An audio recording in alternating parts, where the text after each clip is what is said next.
Welcome to the 2021 EBWL Draft. On the clock first, we have the Western Wolves.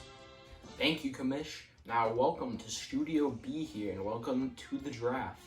And as you said, on the clock, we have the Western Wolves. All right, so they really need everything. Last year, they could barely hit. They could barely pitch. As you can see here, struggling to put the ball over the plate. They really can't even get anything close. And they also struggle to hit the ball against some pretty mediocre pitching. So I definitely say they need everything, but in interviews I've talked with Cooper Card. I think he's definitely going to target pitching this year. He's going to work on his hitting, bring that part, but he definitely wants to get a good pitcher here. And options, definitely the no doubt best player here, Dylan Murphy. He can pitch, but also he can hit, which they'd take. They should definitely take him. No doubt best player in this draft. He can do everything. And as you guessed it, the Wolves need everything. After going 1-5 last year, it's going to be an uphill battle, but if they take this player, I think it could turn that franchise around. Don't screw this up, Cooper. And just like that, the pick is in. So in the 2021 draft, the Western Wolves will be picking, drum roll please, Dylan Murphy. Let's go, Coop. Let's go. Cooper listened to me, and he did the right move, taking Dylan. Good one, Cooper. I like it. Now, the Elks are on the clock. They finished 3-3 last year and made their way into the World Series. They ended up losing though, so they definitely still need to improve a bit. But pitching, they've developed one of the most lethal cores over this offseason. Of course, Brady is still the Cy Young he was last year. Looking good, looking great. But Wilvermet has really come into his own on the mound. So I'd definitely say they need hitting. I'd say they definitely need more of a power hitter over a contact hitter, because Brady and Will both could get on base good enough last year, but they struggled getting those home run hitters that can bring all the batters or bring all the runners into home. So options here, players, prospects, we have Luke Sinowski and Brian Hernault, both good hitters, kind of meh pitchers. But once again, they don't need pitching, they need hitting.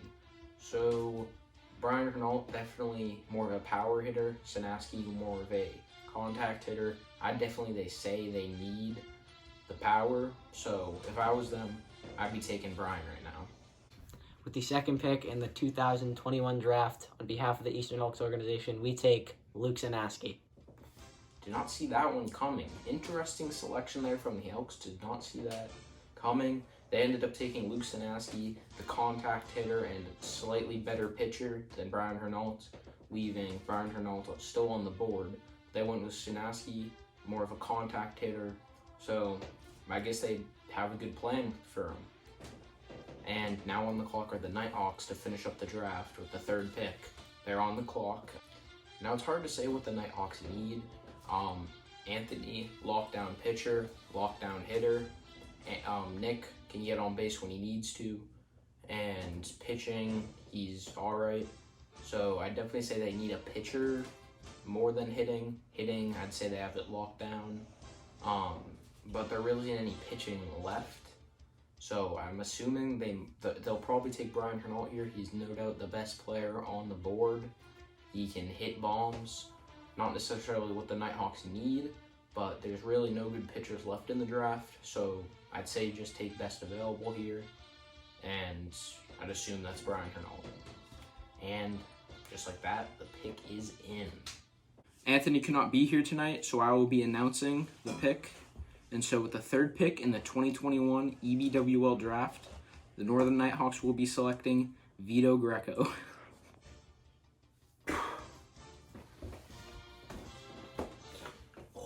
Oh my God, did not see that one coming. Another surprise in this draft. The Northern Nighthawks take Vito Greco. Interesting selection. They take him over Brian Hernault, no doubt a better player.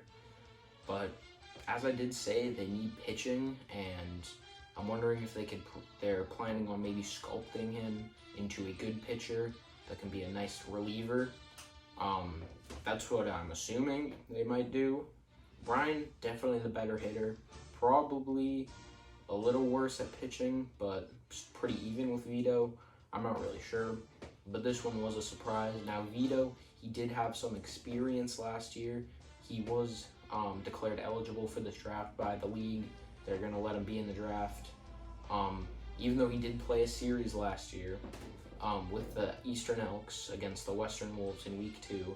And yeah, he did not get a hit.